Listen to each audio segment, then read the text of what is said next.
বিসমিল্লাহির আজকে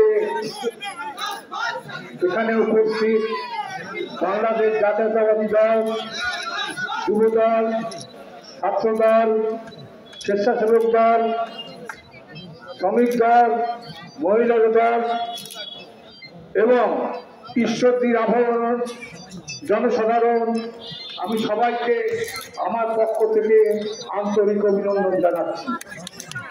আমি বক্তব্য দীর্ঘায়িত করতে চাই না, আমি একটু অসুস্থ।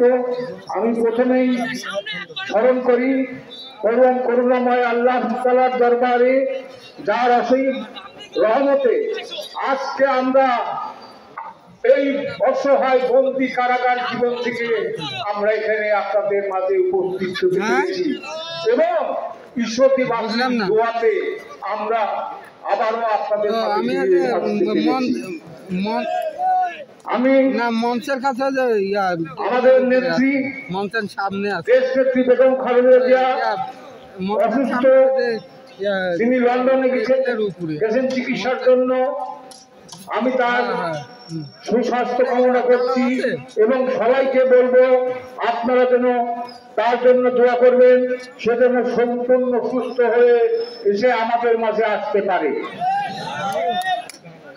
আজকে তার দেশ নেত্রী খালেদা জিয়ার সুযোগ্য উত্তরসূরি তারেক রহমান সাহেব আমাদেরকে এই মামলায় যখন রায় হয় হবার 2 দিন পরই আমাদের এই মামলার সমস্ত দায়িত্ব সেই নিজ হাতে নিয়ে নেয় এবং বলে যে চিন্তা করতে করবেন না, এই মামলার দায়িত্ব আমার। আমরা তারপর থেকে এই মামলা নিয়ে আর কোনো চিন্তা করি নাই যে আমাদের সেই শুধু লন্ডন থেকে আমাদের নেতা খবর রাখছে, তাহলে আর আমাদের কিসের চিন্তা। আমরা তার কাছে চিরকৃতজ্ঞ যে তিনি শুধু লন্ডনে থেকে আমাদের এই মামলার চিন্তা করেছেন এবং শেষ মুহূর্ত পর্যন্ত সে জামিল ভাই আছে এখানে, সে বলেছে সে শুধু লন্ডন থেকে বলে দিয়েছে যে এই মামলাটা একেবারে স্পেশাল ভাবে দেখার জন্য, অন্য কোনো মামলার সঙ্গে এই মামলা কোনো সংযুক্ত না হয়, যত দ্রুত সম্ভব এই মামলা থেকে আমাদেরকে বের করার জন্য। আমরা শুনেছি যে বাবরের মামলা হওয়ার পরপরই আমাদের মামলা হবে, আমাদের মামলা তুলে আমাদেরকে খালাস করা হবে।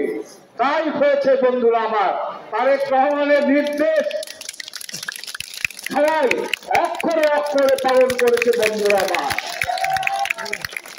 আজকে একটি কথা বলতে চাই আমার দলের নেতৃবৃন্দ, কর্মী ভাইরা সবার উদ্দেশ্যে।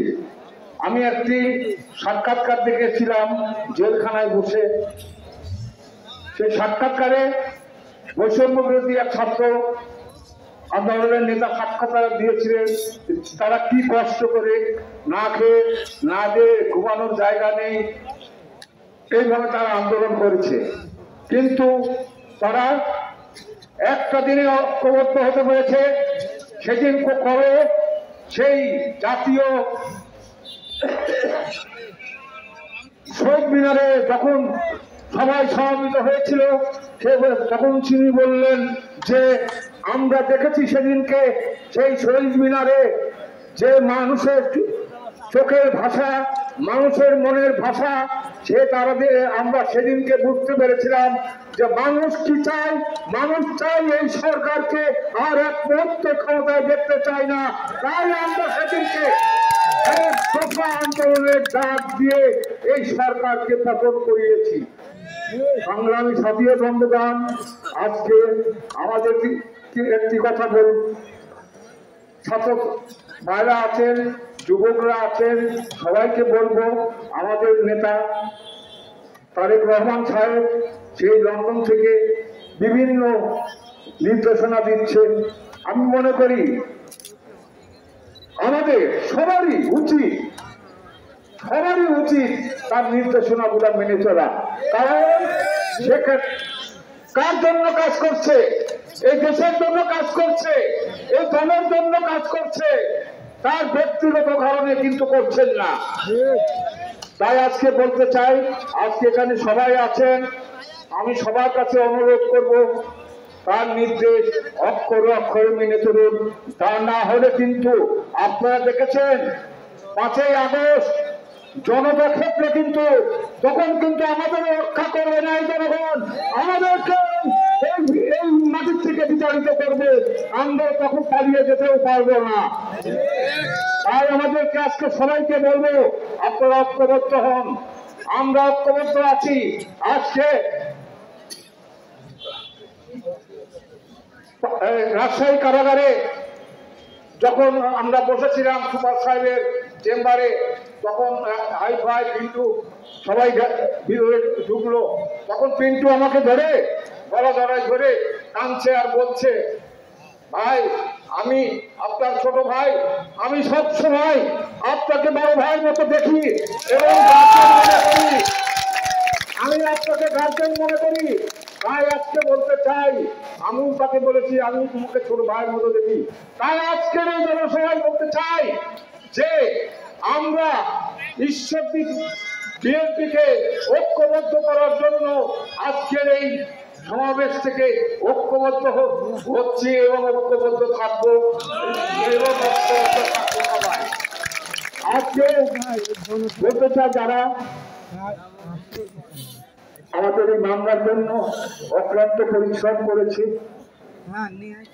আরিফ ভাই সহ, তামিল ভাই সহ, জুয়েল, কায়সার কামাল সহ যারা আমাদের এই মামলার জন্য অক্লান্ত পরিশ্রম করেছে, তার জন্য আমি তাদের কাছে কৃতজ্ঞতা প্রকাশ করছি।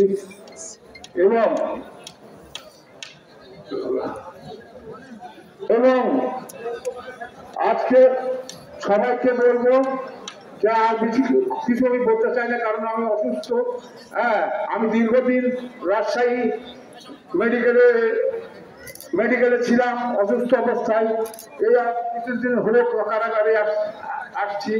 তাই আজকে সবাইকে বলবো, সবার কাছে আমার একই অনুরোধ, আমরা ঈশ্বরদীপ বিএনপি 90 সালে জওয়ান ছিলাম, একসঙ্গে আন্দোলন করেছি, একসঙ্গে সংগ্রাম করেছি।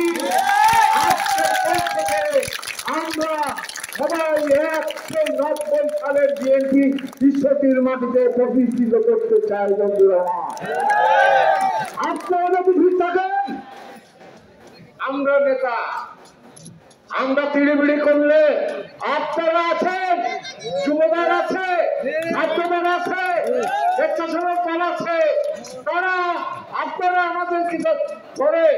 আমাদেরকে ধরে নিয়ে বসে আমাদের বিচার করবে। আমি তাই আজকে বলতে চাই, দ্বিধাদ্বন্দ্ব আমাদের মাঝে নেই। সামনে নির্বাচন হবে, হয়তো কে নমিনেশন পাবে জানি না। আমরা তার যে নমিনেশন পাবে আমরা তার সবাই মিলে ঐক্যবদ্ধ করবো।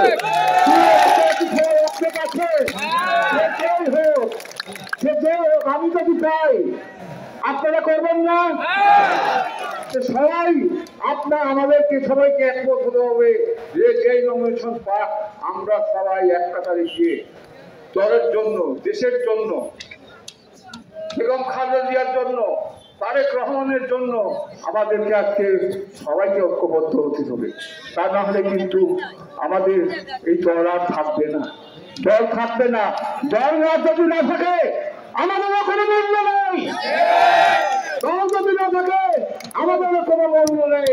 তাই আর আমি বেশি কথা বলবো না, সবার উদ্দেশ্যে একটি কথা বলবো, আপনারা অক্লান্ত পরিশ্রম করে আমাদেরকে ওই রাজশাহী কারাগার থেকে আনতে গিয়েছেন, তার জন্য আমি আপনাদের কাছে চিরকৃতজ্ঞ। পরিশেষে একটি কথা বলবো, আমাদের মাঝে আজকে নেই আবুল কালাম আজাদ চেয়ারম্যান ভাই এবং আব্দুল হাকিম তেনু, নেপালুর রহমান রাজু ভাই, তারা